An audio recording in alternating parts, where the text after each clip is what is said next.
आपण आलो गावाला आणि बघूया आज मीनूने काय बनवलंय, काय आज स्पेशल बघूया.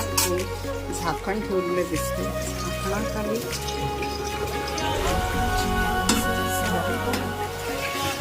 इथे मस्त दिसतंय चिकन फ्राय.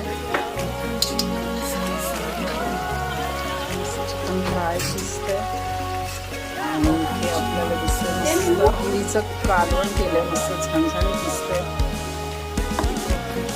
तर हे आहे पुरीचं कालवण आणि इथे आहे मस्त चिकन फ्राय.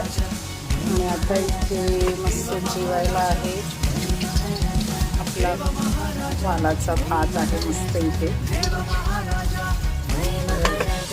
या सगळ्यांनी जेवायला. चला बघा, मी माझा वाटा घेतलेला आहे, या तुम्ही पण.